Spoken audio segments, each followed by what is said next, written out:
ഡൽഹിയിലെയോ ബംഗളൂരുവിലെയോ റോഡല്ല, തിരുവനന്തപുരത്തെ കവടിയാർ റോഡാണ്. ഇടതൂർന്ന് പൂക്കൾ പൊഴിക്കുന്ന നിറയെ മരങ്ങൾ നിൽക്കുന്ന കവടിയാറിലെ റോഡ്. തിരുവനന്തപുരത്തെ ഈ വീതിയിലൂടെ ഒരിക്കലെങ്കിലും കടന്നുപോയവർക്ക് വീണ്ടും വരാൻ തോന്നുന്ന എന്തോ ഒന്ന് ഈ പാതയ്ക്കുണ്ട്.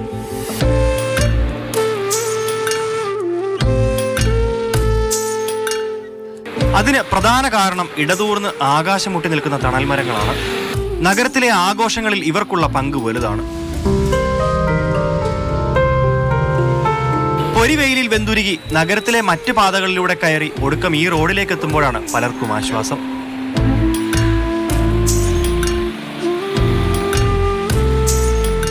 പാതയോരത്തെ തണൽ മരങ്ങൾ ഈ വീതിയെ മനോഹരമാക്കുന്നത് രാജഭരണകാലത്താണ്. പിന്നീട് റോഡിന് വീതി കൂട്ടിയപ്പോഴും നഗരസഭ പാതയോരത്ത് മരങ്ങൾ നട്ടു. നഗരം എന്ന് പറയുമ്പോൾ ആൾക്കാർ കൂടുതൽ വരുന്ന സ്ഥലമാണ്. അപ്പോൾ അതിന് വേണ്ടുന്ന അനുകൂല പരിസ്ഥിതികളും ചുറ്റുപാടുകളും ഉണ്ടാക്കുന്നത് വളരെ പ്രാധാന്യത്തോടെ കാണുന്ന ഒരു സമയമാണ്. സൂക്ഷ്മ പരിസ്ഥിതിയെക്കുറിച്ച് ഏറ്റവും കുറച്ച് ചിന്തിക്കുന്ന ആൾക്കാരാണ് മലയാളികൾ. കേരള റോഡ് ഫണ്ട് ബോർഡ് റോഡിലെ വസ്തുവകകളുടെ കണക്കെടുപ്പിന്റെ ഭാഗമായാണ് മരങ്ങൾക്ക് നമ്പർ ഇടുന്നത്. നഗരത്തിന്റെ മുഖമുദ്ര തന്നെയാണ് ഈ മരങ്ങൾ. ഈ തണൽ ഇവിടെ നിൽക്കേണ്ടത് മനുഷ്യന്റെ മാത്രമല്ല, മറ്റനേകം ജീവജാലങ്ങളുടെ കൂടി നിലനിൽപ്പിന്റെ സഹവർത്തിത്വത്തിന്റെ കൂടി ആവശ്യമാണ്. മാതൃഭൂമി ന്യൂസ്, തിരുവനന്തപുരം. ഗോകുൽനാഥുണ്ട് നമുക്കൊപ്പം. Gokul, good morning. നമ്മൾ ഈ പറഞ്ഞതുപോലെ തന്നെയാണ് കവടിയാർ ആ ഒരു വീഥി, നമ്മുടെ വെള്ളയമ്പലം കവടിയാർ റോഡ് എന്ന് പറയുന്നത് എല്ലാവരുടെയും പ്രിയപ്പെട്ട ഒരു റോഡ് തന്നെയാണ്. രാവിലെയും വൈകുന്നേരം ഒക്കെ പോകാനും വരാനും ഒക്കെ കാഴ്ചകൾ കാണാനും നമ്മുടെ എന്തോ ഒരു സാധനം ആ ഭാഗത്തുണ്ട്. നമുക്ക് വീണ്ടും വീണ്ടും പോകാൻ തോന്നുന്ന എന്തോ ഒരു സാധനം അവിടെ ഉണ്ട്. പ്രത്യേകിച്ച് ഈ ചൂട് കാലത്ത് ഗോകുല് പറഞ്ഞ പോലെ തന്നെയാണ് ഒരു ആശ്വാസം കിട്ടുന്നത് അവിടെ ചെന്ന് ആ തണൽ മരങ്ങൾക്ക് കീഴിലൂടെ നടക്കുമ്പോൾ ഒക്കെ ഒരു കാറ്റും ഒരു തണലും ഒക്കെ നമുക്ക് അനുഭവപ്പെടുന്ന ഒന്ന് തന്നെയാണ്. മുൻപ് എനിക്ക് തോന്നുന്നു, ഗോകുലിന് ഓർമ്മയുണ്ടോന്ന് അറിയില്ല, നമ്മുടെ ഈ കോവളത്തേക്ക് പോകുന്ന വഴിയിലും ഇത്തരത്തിലൊരു കാഴ്ചയുണ്ടായിരുന്നു. പക്ഷേ ഈ ദേശീയപാത വികസനം വന്നപ്പോൾ ആ മരങ്ങളൊക്കെ മുറിച്ചു മാറ്റി. ഇപ്പോൾ ആകെ തണൽ നൽകുന്ന ഒരു സ്ഥലം എന്ന് പറയുന്നത് നമ്മുടെ ഈ വെള്ളയമ്പലം കവടിയാർ റോഡ് മാത്രമാണ്. അപ്പോൾ ആളുകളൊക്കെ എന്താണ് ഗോകുൽ പറയുന്നത്? ആരെങ്കിലുമൊക്കെ ഇത്തരത്തിലൊരു പ്രതികരണമൊക്കെ നടത്തുന്നുണ്ടോ? ഈ ഒരു ആശ്വാസമാണ് എന്നുള്ളൊരു രീതിയിൽ.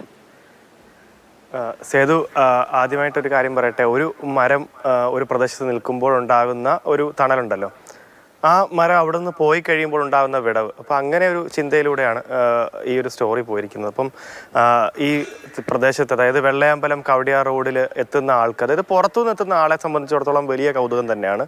പക്ഷേ ഇവിടെ കണ്ടു വളർന്ന ഒരാളെ സംബന്ധിച്ചുള്ള അതിനകത്ത് വലിയൊരു കൗതുകം ഉണ്ടാവാൻ ഇടയുണ്ടെന്ന് എനിക്ക് തോന്നുന്നില്ല. കാരണം കണ്ട് ശീലിച്ച പലതും, മുറ്റത്തെ മുല്ലയ്ക്ക് മണമില്ല എന്ന് പറയുന്നത് പോലെ തന്നെ പലരും കണ്ട് മറന്നതൊക്കെ ആയിരിക്കാം. പക്ഷെ എന്നിരുന്നാൽ കൂടെ എല്ലാവർക്കും ഒരു ഗൃഹാതുരത്വമൊക്കെ ഓർമ്മപ്പെടുത്തുന്ന ഒരു ചിത്രം തന്നെയാണ് ഈ കവടിയാർ വെള്ളയമ്പലം റോഡിലുള്ള ഈ മരങ്ങൾ. അപ്പോൾ അത് കാണാൻ കൂടെ വളരെ ഭംഗിയാണ്. ഒപ്പം ഇപ്പോൾ ഈ ചൂട് കാലത്ത് ഈ മരത്തിൻ്റെ തണലുകളൊക്കെ തന്നെ വലിയ രീതിയിൽ തന്നെ ആളുകൾ ആസ്വദിക്കുന്നു എന്നുള്ളതാണ്. പലപ്പോഴും ഈ സൊമാറ്റോ, സ്വിഗ്ഗി ഡെലിവറി ചെയ്യുന്ന ആളുകളൊക്കെ തന്നെ ഈ തണൽ മരങ്ങളുടെ കീഴെ വന്ന് നിന്ന് അവരുടെ കുറച്ച് സമയം ഈ ജീവിതത്തിൻ്റെ വലിയ ഒരു ഭാഗത്തിൽ, അതായത് വലിയ തിരക്കും ഒക്കെയുള്ള സമയത്ത് അവിടെ വന്ന് നിൽക്കുന്നു. ഒപ്പം അവരുടെ ആ ഒരു സമയം അവിടെ ചെലവഴിക്കുന്നു. അങ്ങനെ ഈ നഗരത്തിലേക്ക് വളരെ പെട്ടെന്ന് വരുന്നവർക്ക്, അല്ലെങ്കിൽ ഈ മൃഗശാല കാണാനെത്തുന്നവർക്ക്, മ്യൂസിയം കാണാനെത്തുന്നവർക്ക് ഒക്കെ തന്നെ ഒരു പുതുമ തന്നെയാണ് ഇത്തരത്തിൽ ഈ മരങ്ങൾ നിൽക്കുന്നതും അതുമായി ബന്ധപ്പെട്ട ഓർമ്മകളും ഒക്കെ ഒരുപാടുണ്ടാവും. അപ്പം ഇത് ഞാൻ പറഞ്ഞു, രാജഭരണകാലത്ത് തന്നെ ഈ വീതി വലിയ പ്രശസ്തമാണ്. അതിനുശേഷം പിന്നീട് നഗരസഭ റോഡിൻ്റെ പണികൾക്കൊക്കെ ആയിട്ട്, റോഡിക്ക് വീതി കൂട്ടുന്നതിൻ്റെ ഭാഗമായിട്ടൊക്കെ തന്നെ ഈ മരങ്ങളിൽ കുറച്ചൊക്കെ മാറ്റിയിരുന്നു. പക്ഷേ പിന്നീട് വീണ്ടും അത് തന്നെ വെച്ച് പിടിപ്പിക്കുകയൊക്കെ ചെയ്തു. അതിനുശേഷം സെക്യൂരിറ്റി അപ്ഡേഷൻ്റെ ഭാഗമായിട്ട് പിന്നെ റോഡ് ഫണ്ട് ബോർഡ് തന്നെ റോഡിലെ വസ്തുവകളുടെ കണക്കെടുക്കാൻ വേണ്ടി മരങ്ങളിൽ ആണിയടിച്ച് ഇത്തരത്തിൽ നമ്പറുകളൊക്കെ തൂക്കി. അന്നും വലിയ പ്രശ്നങ്ങളൊക്കെ ഉണ്ടായി. വൃക്ഷസ്നേഹികളൊക്കെ മരത്തിന് നമ്പർ ഇടുന്നത്, അതായത് ആണിയടിച്ചുള്ള അത് ഒക്കെ ഒഴിവാക്കണം എന്നുള്ള രീതിയിലൊക്കെ. പക്ഷെ എന്നിരുന്നാൽ കൂടെ നമ്പർ ഇട്ടത് കൊണ്ട് തന്നെ ഇപ്പോഴും അതൊക്കെ സംരക്ഷിച്ചു പോകുന്നുണ്ട്. എന്തായാലും ഇത്തരത്തിൽ പല പാതകൾ സംസ്ഥാനത്തിൻ്റെ പല ഭാഗങ്ങളിലുണ്ട്. തിരുവനന്തപുരം ഞാനൊന്ന് എടുത്തു പറഞ്ഞു എന്നേ ഉള്ളൂ. ബാക്കി ഒരുപാട് പാതകളുണ്ട്. പാലക്കാടേക്കൊക്കെ പോകുമ്പോൾ പല പാതകളിലും ഇത്തരത്തിൽ മരങ്ങൾ നിൽപ്പുണ്ട്. പക്ഷേ ഇടതൂർന്ന് മരങ്ങൾ നിൽക്കുക, ഒപ്പം ഒരു പ്ലാന്റ് സിറ്റിയാണ് ഈ പറയുന്ന പോലെ തന്നെ കവടിയാർ എന്ന് വേണമെങ്കിൽ പറയാം. കാരണം അവിടെ അത്ര മനോഹരമായി തന്നെ കാണുമ്പോൾ തന്നെ ഒരു മനസ്സിന് കുളിർമയും സന്തോഷവും ഒക്കെ തന്നെയാണ്.